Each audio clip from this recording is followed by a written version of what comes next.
Alright.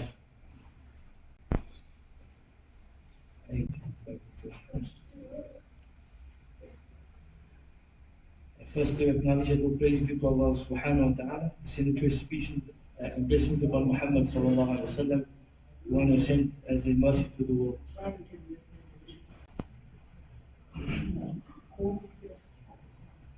So, a couple of days ago, the man of the Masjid contacted me and asked to give a fiqh class. I wasn't sure what to expect, but I was asked to speak to the basics of the Hanafi fiqh, right? So, so that's what we're going to do, inshallah.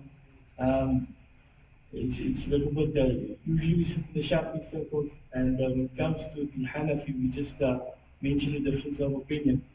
So it's quite interesting to do it from a Hanafi platform perspective and to see how it goes from there, inshallah. So it's the first time for me as well. Very excited because of, yeah, yeah, because I'm grounded in the Shafi school. So for the past 20 years, whenever you give a class in fiqh, whenever you give a class in fiqh, then there's always Hanafi, amongst the audience, and then they always ask the critic, and then we just show the differences. So this is a bit different for me, so it's quite interesting. So the first class, we want to speak about what is fiqh, right? You cannot delve into anything unless you've got some idea of what the subject's all about. So what is fiqh? Fiqh, according to the Hanafi madhab, according to Abu Hanifa, he says it's ma'rifatul nafs. It's understanding the nafs. The nafs is an individual. Ma laha wa ma alayha. What is permissible and what is not permissible. It's a very broad term. So Abu Hanifa, when he would teach his fiqh, the circles initially would be very, the scope of discussion would be very broad. He would be speaking about aqidah and tafsir and all different aspects of deen. Obviously, as things progress and the madhab goes on, the madhab of Abu Hanifa, it crystallizes and it gets a different, we have a different perspective now. It's very, very, the scope is very narrow. It's not as broad as it used to be. So when we speak about fiqh now, we don't speak about aqeedah and all of those things. We speak about amalan. So the latter scholars of the Hanafi madhab would add this word amalan. Amalan means actions. So it's the knowledge of an individual, what is for it and what is against it, what is permissible and what is not permissible in terms of actions. So this is what fiqh is all about. It looks at the action of a slave, and that action is now labeled. It can either be compulsory, or it can be haram, it can be prohibited, it can be it can be permissible, no reward or no punishment. And we look at the various rulings with regards to action. It's very important that we understand and we study fiqh because today Islam is being attacked from all circles, in all the universities. And there's nothing wrong with university, but there is an understanding out there that attacks Islam. And the reason it attacks Islam because our deen is not based on uh, logic. It's logical, but it's not based on logic. It's just something that came up with all these things. Our deen is based on wahi, right? Our deen is based on wahi, which means it comes from Allah subhanahu wa ta'ala, the rulings for the various actions that we have. And those who are against Islam, they don't like this. So instead of attacking wahi, they won't go to the Jadu bank and they say, don't believe in wahi. They will say, no, your actions can be changed according to this, that, and the other. You find that we like to put Islam through the logical, the logical scale. This doesn't make sense. Because, I mean, think about it. It doesn't make sense to, this is a dangerous statement, but I mean to obey your parents. It makes sense. Why? Because we're more privileged. We go to university. We know everything. They don't. They're getting old. Right? So why must we obey them? Right? We obey. This is where logic takes us to. And if we find people being having disrespect for their parents.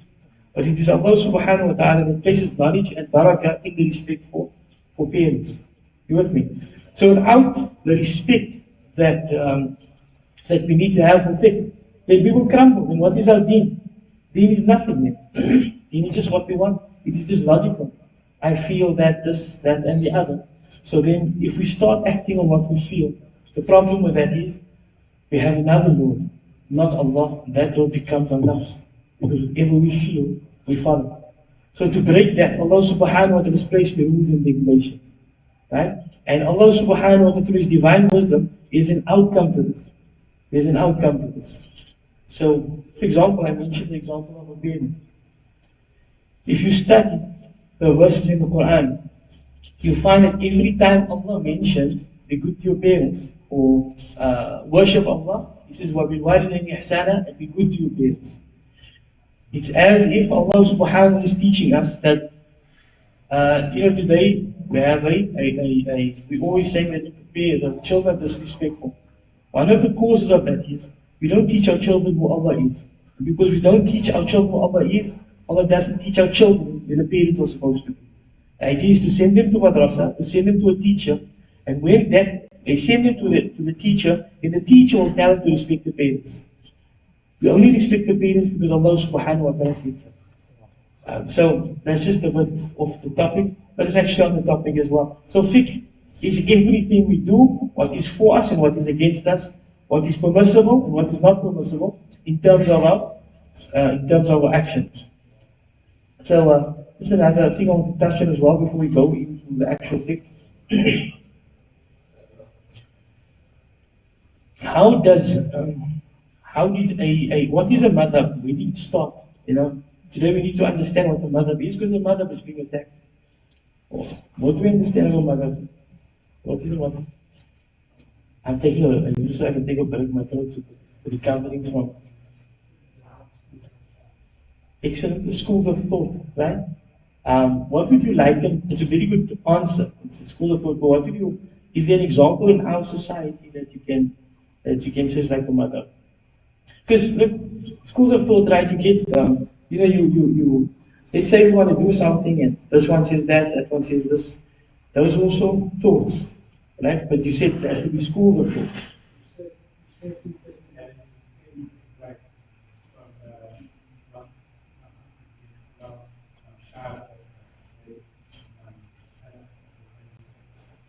And they focused on certain aspects of deen, which they thought was suitable to their time.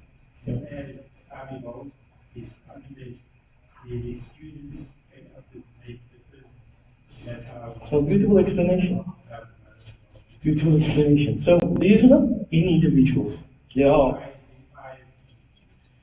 So the difference is, look, when Islam started out, And people, the Sahaba sitting around the Prophet, they wanted to know what is permissible and what is not permissible. So then, after the demise of Muhammad, people go to Aisha, for example, or they will go to Abdullah ibn Mas'ud or Abdullah ibn Abbas. So they'll have the madhab of Aisha, the madhab of Abdullah ibn Abbas, and the madhab of various Sahaba. So these Sahaba spread, and they taught. So some of where they taught became a school and a university. So when we speak about madhab, we don't speak about just the opinion of Abu Hanifa. We speak about Abu Hanifa's school of thought, which means he has students, and that student has students. So it has evolved, constantly evolving, rechecking and checking and checking and checking. So when you pick out a issue, or you pick out an answer from a mother, you can be rest assured that it is based on Quran and Sunnah, because this is where they get it from. You see, there's a misconception today.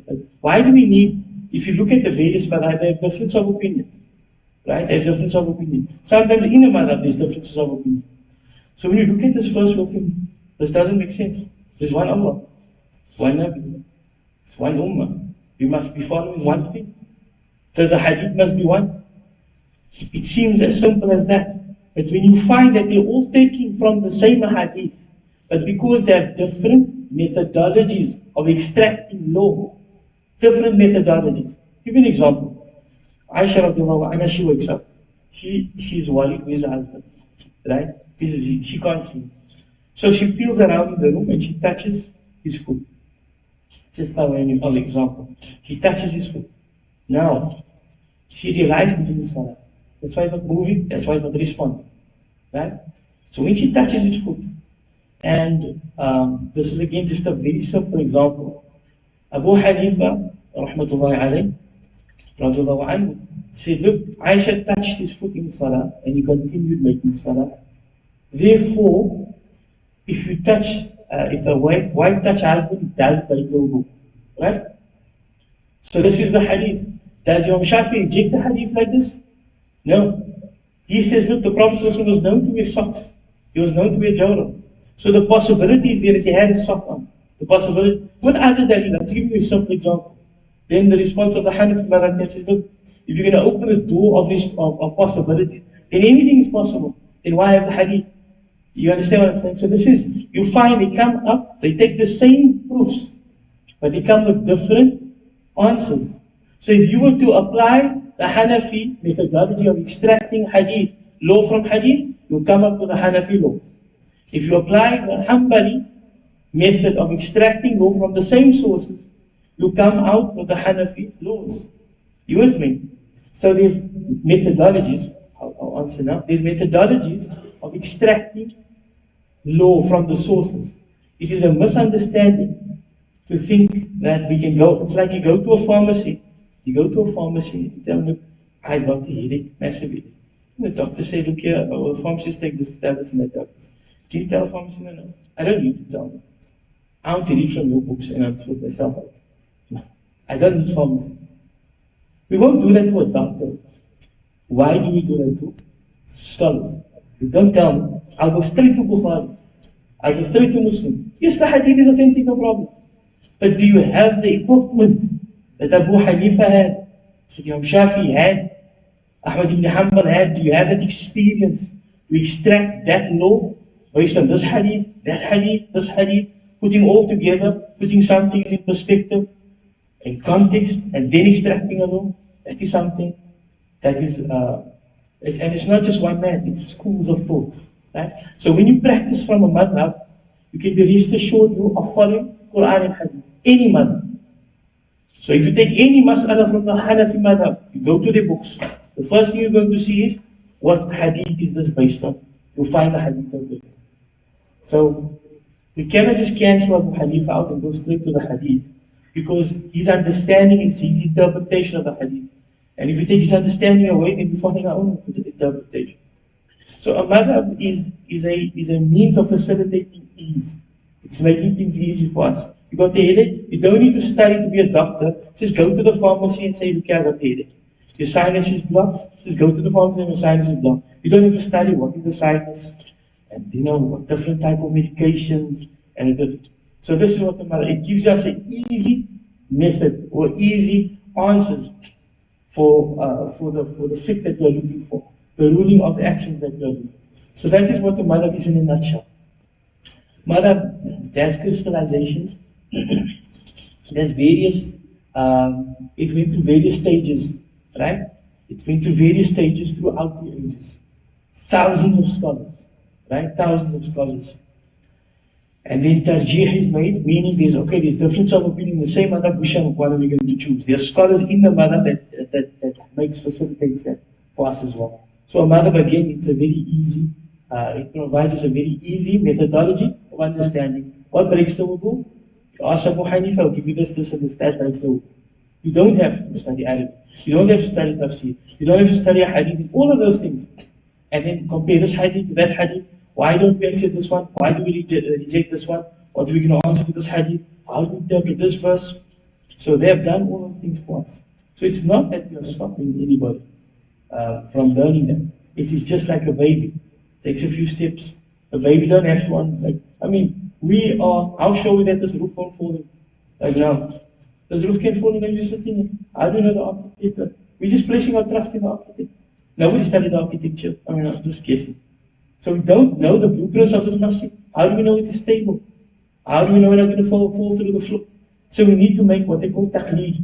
Taqleed means, okay, I trust you. I trust you architect, you qualified, I trust you. That's fine, I'll come to the masjid. I'm sure don't fall on me because I trust you.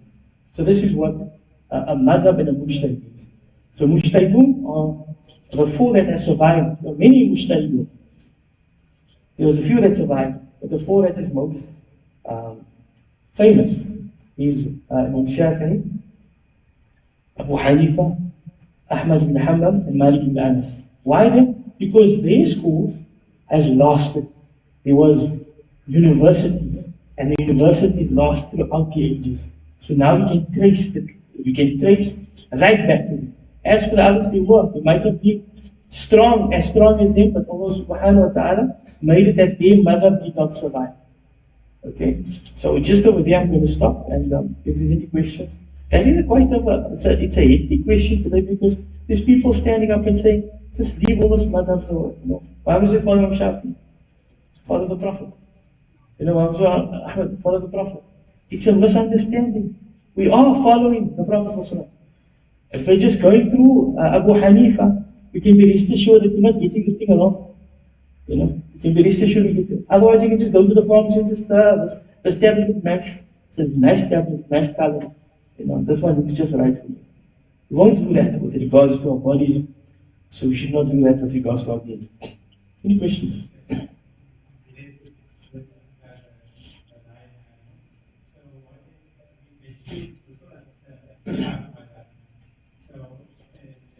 So I was asked to teach Hanafi with.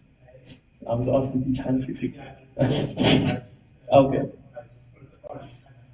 Yeah. So what happens if I come into the shower now, I was sleeping, and she moved and she kicked me, It was a surprise. Yeah. So, as you say, some say, it's conscious technique from our own world. But that's another concept to kiss in the eyes of as equated the much to have a quality. And I know my dad doesn't break the word with it, but that I'm addicted with it was accidental. So it's an interesting situation whereby when you follow a madhab, it's called taqleed. Taqleed means to put a qilada. You're putting a something around the neck and you follow it. So changing from one madhab to another madhab. So this is the introduction. We're just speaking about madhab. Can you change from one madhab to another madhab? So the basic answer is yes. But you have to do it with knowledge. You have to do it with knowledge. Every step of deen must be done with knowledge. So again, what Buddha did was gone straight to the hadith, which is always a bit dangerous. It's dangerous because when you go to the sources directly, it can become a misunderstanding. Because even though the hadith is authentic, there might be another hadith that contradicts that hadith and it has to be put into context. So, according to Abu Hanifa, I'll give you an example. The minimum requirement of wiping the head in wudu is a quarter. According to Abu Hanifa. So if you do this, you didn't agree. You do this, according to Abu Hanifa, it must be a quarter of the head.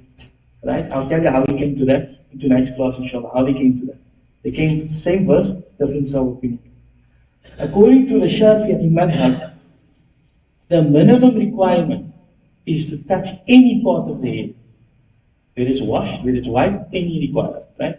We can speak about how they came to that answers again. Same verse, different understanding.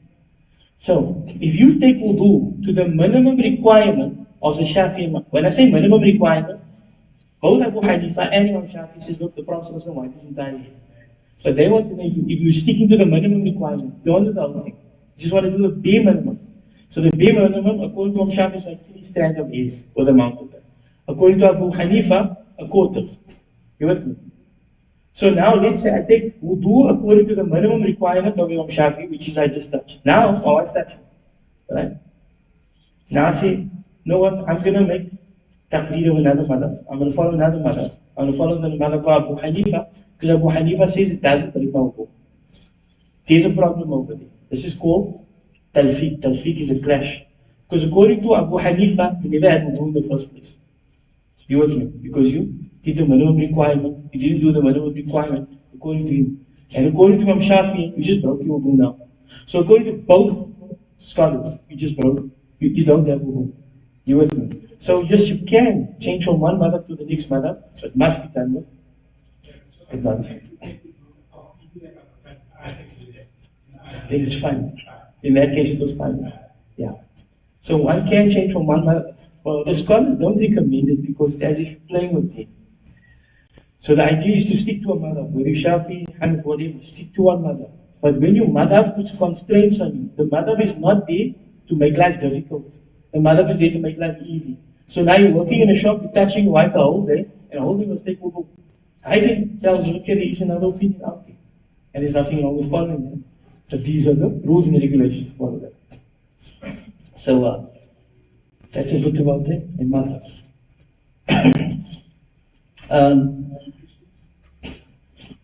Guys, you wanted to run away? I must stay there. Yeah? The Sunnah beauty.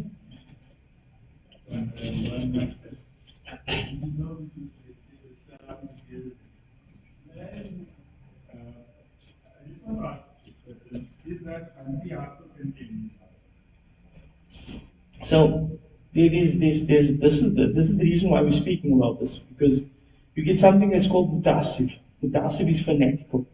In other words, my madhab is right and all madhab is wrong. So this is not the opinion and the attitude of any Muslim, right? So you can change your madhab, but it's not recommended for anyone to change their madhab. It's best to stick to your madhab because it just creates more harm. Stick to the madhab as best as you can. But if, again, the madhab, if it's difficult in certain instances, then in that one instance, then you can follow. So you can stick to the Shafi madhab, and you can follow a different, you can follow Abu Hanifa's opinion with regards to wudu, for example. Right? Or you can be a Hanafi, and you can follow Imam Shafi with regards to something else. But again, it has to be with knowledge. And it's not easy. People think it's easy to just cherry pick what's the easiest. For you to do that, you need to have a lot of knowledge. Because you need to know all the madhab. And then you need to choose which one is easier. So you need a lot of knowledge to choose which is easy as well. Right? So again, stick to one madhab. And if you need to change for some difficulties, then there's no problem with changing. I have another question. Yeah. Let's say I'm a Hanfi. So for me to make massage 4 times, it is a Shafi Imam. Okay, and he does that is here and according to me, he probably is. So that's why for me to make salah behind him. Is that important for Imam to make 4 head massage because he can think about other people could be and Hanfi also behind me? So the answer to that is, for me to just so your salah is totally acceptable, but one needs to understand that the person, whatever madhab is following in front, so long as he is correct according to his own madhab, then your salah will be correct. See, the madhab is not there to create this unity. Like when it's time for winter, some of the masjid must leave. This is not what the madhab is there for. The madhab is there to make understanding of Quran and Sunnah easy. This is why Abu Hanifa came. So let's take Abu Hanifa out. Let's throw Imam Shafi out. Let's throw them all out. Now what we're going to do? We go back to Quran, back to Sunnah. Now we must become a mujtahid. And then we're going to have students. Then people's going to follow us again. Because they can't understand you with me. So this is like all reinventing a wheel. Like let's make the wheel pop, throw it away, we make another wheel. You with me? It's already been crystallized there. With regards to the beard, the thing is with a beard, I always tell youngsters, don't ask a question like that because, don't ask if a beard is white or not white. Because if it's white, what are you going to do? What is not this part? You understand? So only ask the question if you're ready. So obviously, mashallah, uncle got a beard. This is what. So with regards to the beard, yeah. Okay, very hardcore. Yeah. Look, this I'll tell you something. There's a hadith.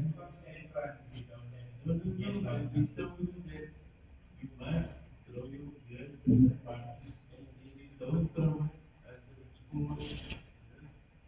Yeah. With regards to, yeah, yeah, yeah.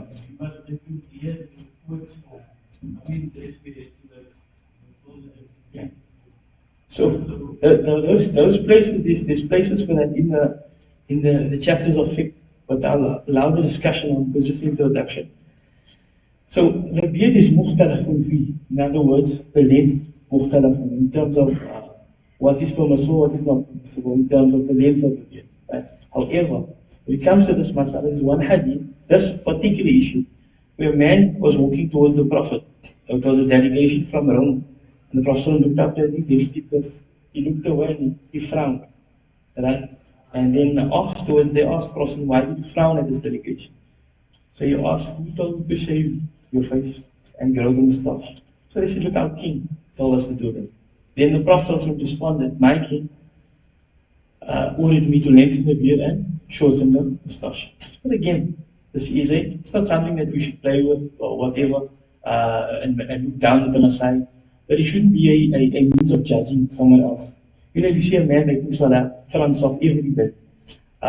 He's always for tahajjud, he's always reciting Quran, always speaking about Allah and His Rasul. We can't say that's a pious man. We have no idea what's in his heart. We can't say it's a pious man. We don't know what to do outside of the masjid. Just like if you see a sinner, you can't say that's a sinner. That's for Allah to judge. You have to say, you see a man cleanly shaved, you don't judge him. What we do is we need to practice. That's the most important thing. In a school, like Azzam, they can make the rules like they want to, because it's a school. But yeah, out there in the world, must be tolerant, tolerant. Are you going to call people to Islam and tell them you can't shave your beard and they want to shave it? That's going to be done.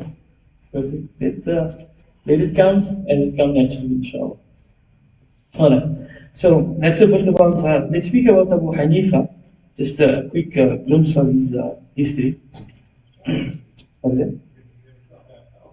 No, not the autobiography. The autobiography has been empty. It can take weeks. Alright, so we can do that at another time. Just a touch and go. Okay. So again, my mandate over here was, how much Hanafi is sitting here? 1, 2, and the rest of. Okay. Yeah.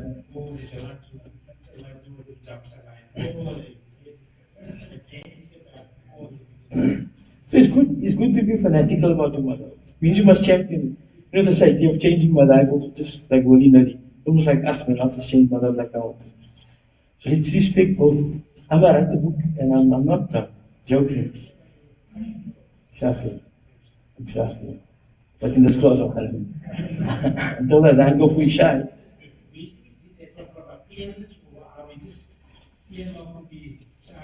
It's the area and location. Area and location. Yeah. Area and location. So, this area, this masjid, Hanafi. So I'm Hanafi now. So Abu Hanifa, his name was Nu'man ibn Thabit. Nu'man ibn Thabit ibn Zuta al-Kufi. He was born in Kufa, and this is where he lived. We can do his biography at another time. I want to actually get into the fiqh now.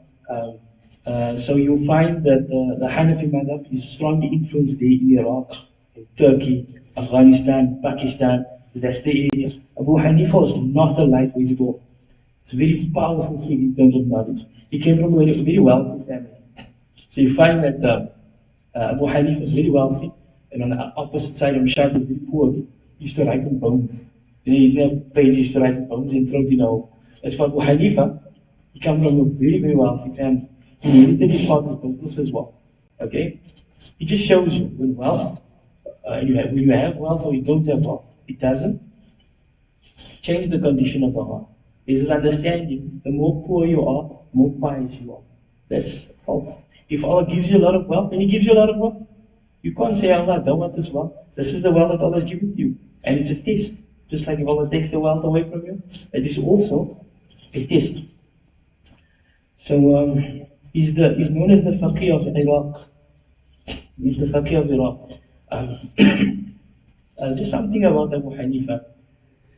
His madhab is very different to the madhab of Imam Shafi'i. Imam Shafi'i, at the beginning stages, right, would first document his methodology.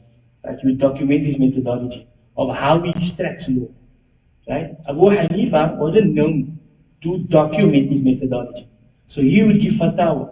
Someone would ask Abu Hanifa, look, if this happens, does it break your rule? What happens if this type of trade goes on? And you give his fatwa. Right? But he never documented his methodology at first.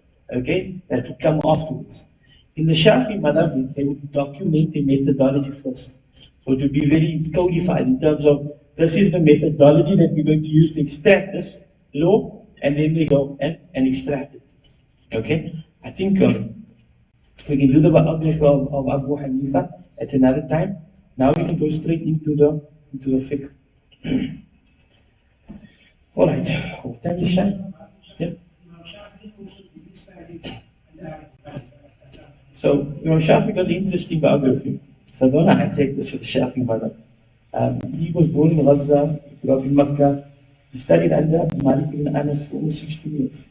Then when Malik ibn Anas passed away, which was the founder of the Maliki madhab, he heard about this great faqih called Abu Hanifa. But Abu Hanifa was born 70 years after Hijrah, and he died in the year 150. 150? Yes. Some say he was a tabi'in, some say he met Anas ibn Malik, and some say he's a tabi'in. Okay. So he wanted to study under Abu Hanifa, but Abu Hanifa died the year after the year, Imam Shafi was born the year Imam Abu Hanifa passed away. Right? So he never got a chance to study under Abu Hanifa. But he studied under his students. Abu Hanifa had two very good students, very famous students. The one was Muhammad ibn Hassan al-Shaybani, and this is where he studied under, and the other one was Abu Yusuf. So Imam Shafi studied under Malik, and then he studied also under the student of Abu Hanifa. Imam Shafi has a beautiful saying. He says, An-nas ayarun fi fiqhi Abi Hanifa. People are completely in need of the fiqh of Abu Hanifa. This is the respect that Imam Shafi'i showed to Abu Hanifa. And Abu Hanifa obviously passed away before him. But there would be no doubt that Abu Hanifa would show the same amount of respect to them in Shafi'i. They're all on the same side. They're not opponents. On the same side, they're all trying to find out what would please Allah the best. So they have the same Quran, they have the same Hadith. Right? But in Islam, there's a white area and there's a black area. White area is perform Salah, perform Hajj, Umrah, etc. It is a black area. Black area is, you can't drink wine, you can't eat pork, everybody agrees on that. But between it, there's a grey area. In this grey area, this is where scholars need to investigate. Right? Because, for example, there will come to differences of opinion because of various things. One word has the same meaning. Like a lady when she has a haid, she must wait 3 quru. Right? Now the word quru means both menstruation and the Greek period. It has both meanings. Abu Hanifa goes one way because of his understanding. Imam Shafi goes another way. My question to you is, did Allah know the word Quru has two meanings or not? Answer is yes. Second question is, did Allah want there to be difference of opinion or not? Answer is yes. Ikhtilaf fil ummah is a rahmah. There is difference of opinion, it is a rahmah. Because now the one that studies deen can give an answer to the person seeking a question in a way that is suited to him. You with me? Like the Buddha asked a question, his wife touched him, and he went on. So in that case, his salah is still acceptable. But if somebody wants to follow a very rigid form of Hanafi madhab, you say, no, best you just make the salah over. You with me? Alright. What time is it, Shine? 5:00. Okay. So now, I'm going to go straight to the basics of fiqh. Okay? Again, I was asked to strictly stick to the Hanafi madhab to not create confusion. Okay? I'm going to relook at that. If, look, I must stick to protocol. I'm new here, I can't just come in. Yeah. Yeah. It gives us appreciation as well. So, firstly, most of the books of fiqh, or all of it, start with Bismillah ar-Rahman ar-Rahim. Now, the fuqaha, when I speak about the fuqaha, I speak about the jurists like Abu Hanifa. Why do they start the book with Bismillah ar-Rahman ar-Rahim? Why does the Hanafi start their books with Bismillah ar-Rahman ar-Rahim and the rest of the scholars? Bismillah ar-Rahman ar-Rahim is following the way of who? Firstly. First of Allah. In the book of Allah, when you open it up, you see the Basmala, Bismillah ar-Rahman ar-Rahim. According to the Shafi madhab, it is part of the Quran. According to the Hanafi, they have a different view. But when we start reciting, we say Bismillah ar-Rahman ar-Rahim. That's one view.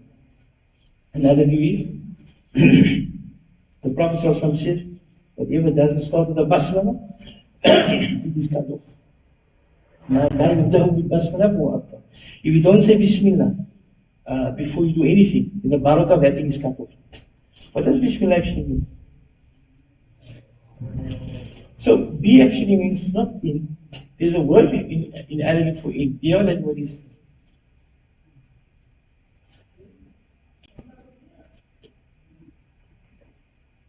So, تكلم العربية قليلا, or let's say you're still what fee, what in is fee, right?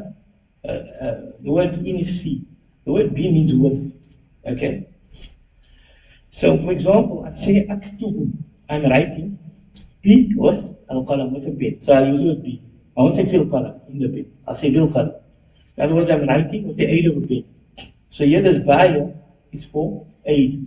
So we say, with the name of Allah. So basically, I ride a car with the assistance of Allah. I start writing with the assistance of Allah. So we're calling upon Allah subhanahu wa ta'ala's assistance with the phrase Bismillah. So a simple action will become a great action because we introduce Allah subhanahu wa ta'ala's barakah and pleasure in that particular action with a simple phrase Bismillah. So most of the book starts with the Basmala. And then almost every fiqh book, actually I don't know of a fiqh book that doesn't start with. Start with Kitab al-Tahara. The Kitab of Tahara, the Kitab of purification. Purification is to clean oneself. There's two types of purification. The one is haqiqi and the other one is hukmi.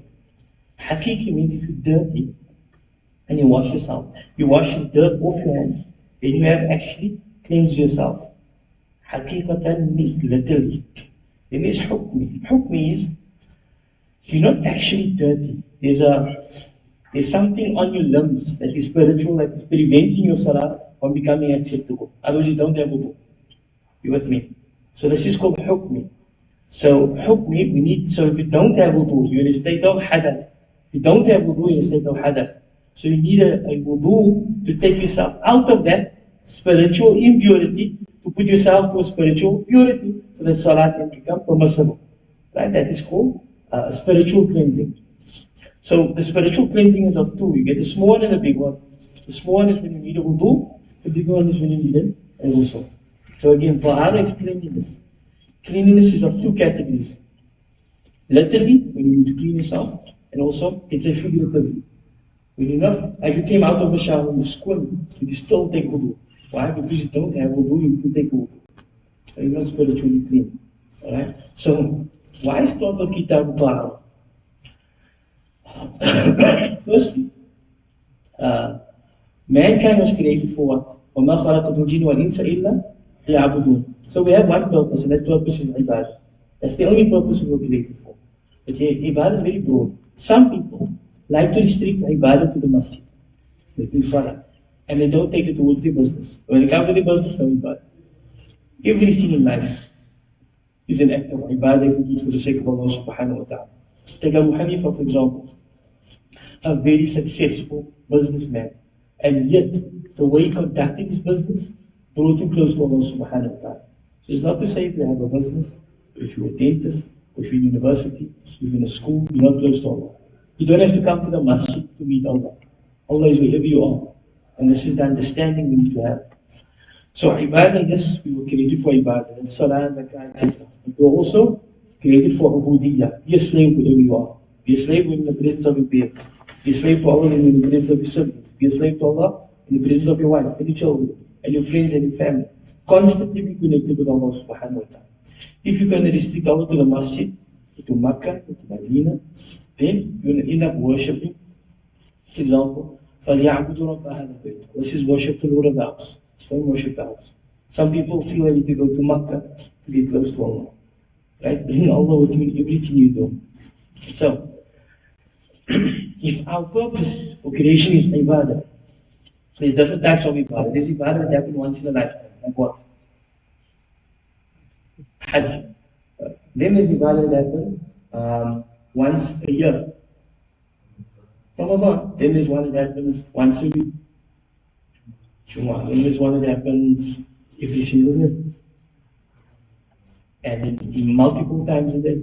So, and for salah, iftah salah, you need to have tuhur, you need to be clean. So therefore, kitab al-tahara comes first. Right? Because you'll see the next chapter is immediately salah, not hajj. Because salah is every single day. So in order to make salah, you first need to have tahara. So therefore, most scholars, they open the book, or the fiqh start with Kitab al-Tahara. Okay. Before you fall asleep, any other questions?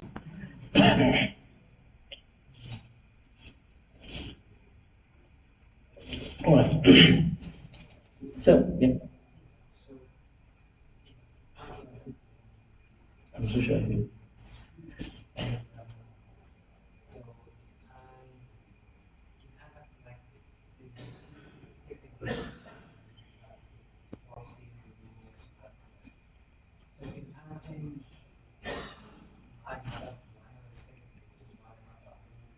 Yes, you can follow any madhab in a particular issue, but again, don't just do it willy-nilly, because you might do something that is broken on both sides. They call it al-fiqh, which is a contradiction. So if you want to follow something in a different madhab, speak to a scholar first, and he will explain to you that issue, and then now you're acting with knowledge, because otherwise you'll just be acting on your own desires. So even though it's right, it's still on your own desires, and that's not what you want to do. Our deen is to put down the nafs, break that desire. You know, we desire to be dependent, independent. The more dependent we are on Allah, the more independent we'll be of creation. That's very important.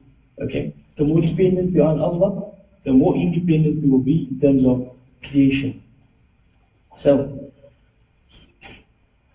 Allah subhanahu wa ta'ala says, Ya ayyuhalladhina amanu, O you who believe, O you who have iman. إذا قمتم إلى الصلاة, when you stand up for salah, like when you're going to perform salah, when you intend to perform salah, then فَغْسِلُوا وُجُوهَكُمْ. First thing is, wash your faces. Okay, so we're doing wudu now. فَغْسِلُوا وُجُوهَكُمْ. So the wujuh, the wajh, right, is from the manbit jawiyah, it's from the hairline. If you have hair, if you don't have hair, it's where the hair usually starts. Okay, from the hairline to the bottom of the chin. That's when it comes to vertical. Horizontal is from one ear to the next ear, from the earlobe to the earlobe. Okay, that is the dimensions of the face. So Allah subhanahu wa ta'ala says, "Faghsilu wujuhakum," wash your faces. Okay, so these are the fara'id al-wudu, a fard al-wudu. According to the mother of Abu Hanifa, yes, the difference between fard and wajib. The Shafi'i doesn't do that. I'm not creating confusion by comparing the two because the Shafi'i is mostly and is Hanafi in the class. So, according to uh, the Hanafi mother, when something is compulsory, they can either call it wajib or fard. Okay, we just call it wajib, and we mean what? The Shafi'i just call it wajib. When the Hanafis, when it is compulsory, it's fard if the proof is first of all 100% authentic. And then what it's saying is 100% clear cut, if they say that's fard. Right? So for example, what is it? Okay. So, like, I thought she's something wrong with this stuff to shake. So, we'll look at what is fard and wajib at another time, but it's just compulsory. First, you wash your faces. So, when it is fard, it's clearly from Quran. Anything from Quran makes it, obviously. But sometimes the Quran is not clear cut. It has two meanings. Here it doesn't have two meanings, it has one meaning, it is clear. So, we say it is fard. If there's a dual meaning, we say it's wajib. Okay, in the Hanafi madhab. So فَغْسِلُوا وُجُوهَكُمْ. That's the first fard of wudu. You have to wash your face. Okay, so again, vertical from the, and all the madhab agree upon this, from the heel line to the bottom of the chin, from here to here. Okay, فَغْسِلُوا وُجُوهَكُمْ وَأَيْدِيَكُمْ, and your hands. Wash your hands. Okay, now in Arabic, and this is confusing, a lot of people went to madaris or madrasas and we get confused. Because when we refer to a hand in English, it's from the fingertips to the wrist, right? Then we'll call from the wrist to the elbow, we call this the forearm.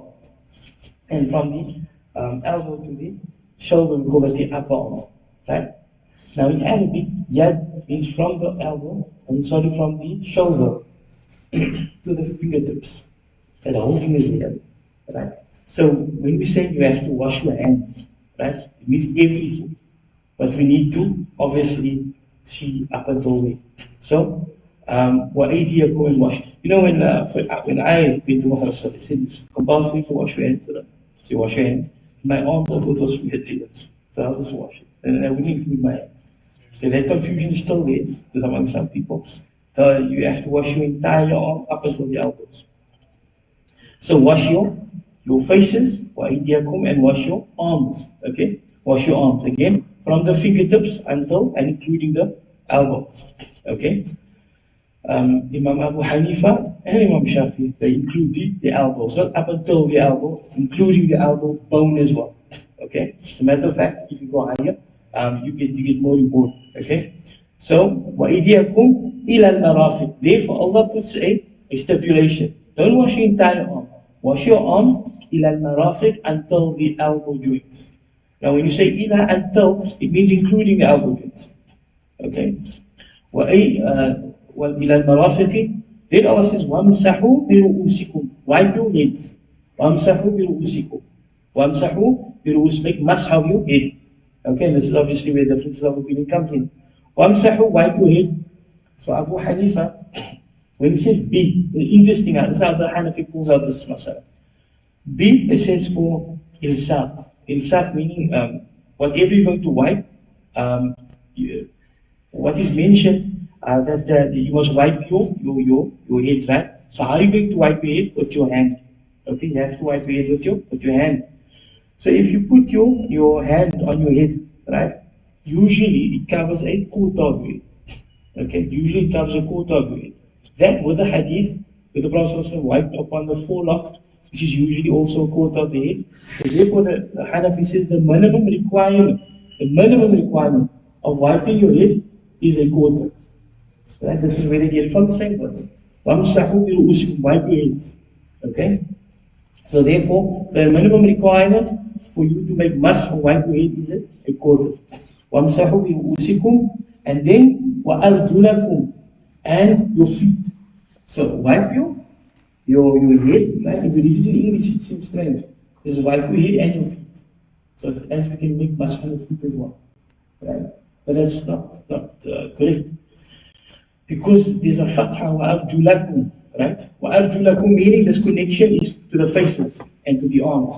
So it's wash your wash your faces, wash your arms, right?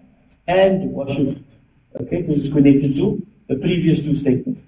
So when it comes to the head, we can make mash, meaning wipe it. Right? You can wipe it. Right? It must be with water. And when it comes to the feet, wiping doesn't suffice. Washing, you must wash the feet. So what's the difference between wiping and washing again? Wiping is, so some of the scholars of the Hanafi madhab would say there must be at least 1 or 2 drops that is falling. So when you wash your face, there must at least be 1 or 2 drops that is falling. Abu Hanifa says there doesn't have to be. You just have to basically take the water and spread it across the lung or upon the face. So you wash, the fard is wash your face, wash your arms, wash your feet. Right? When it comes to the head, you can make masah with regards to that. And the minimum requirement of the head is a quarter. وَامْسَحُوا بِرُؤُوسِكُمْ. Questions? Yeah. So according to the Maliki madhab, he has an interesting view. He says that part of the conditions of wiping your body in wudu is that you must rub it. Now the Prophet ﷺ, he noticed people taking wudu at one particular time, and he shouted, he says, وَيْلٌ لِلْأَعْقَابِ, and watch out for your ankles from the fire, right? Watch out your ankles from the fire, meaning to protect your ankles from burning. And what they did was, they washed their feet, but between the ankle and the back of your foot, there's like a ridge. It goes like in. Now water don't always get there, especially when it's cold. You get something called cold, or you get something called hard water and soft water. Sometimes the water, sometimes you can put your foot under if it's cold. You notice if you run water, and even if you put your foot into water, you'll see there's sometimes like a bubble or there's a dry spot. You only get it if you actually rub. Okay, so if you put your foot under the tap, it can work if you're sure that the water got into it. But the chances are you're going to miss the back, the aqab, and if that's not washed, you don't actually have wudu. If you don't have wudu, the salah will be invalid. So on the day of Qiyamah might come, and Allah subhanahu wa ta'ala has erased certain salah because we didn't take care of the way we took wudu. So even things are by mistake. You do things by mistake, but you must double check. If somebody owes money, they pay us to check. We'll give you 10 rand short. Right? 10 rand short. Right? You owe me a 10 rand. Right? Or we will take something back. We bought something, they forgot our chips. Drive all the way back to where we bought the chips. We forgot the chicken, we forgot the chips. But when it comes to matters of deen, Ahmed, if you speak about mercy, is that that? Okay, so we'll end over there, inshallah. This is where the class will end. Jazakumullah. Next week, inshallah. Jazakumullah.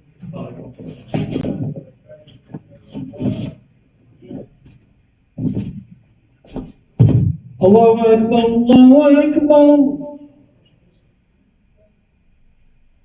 Allahu Akbar, Allah.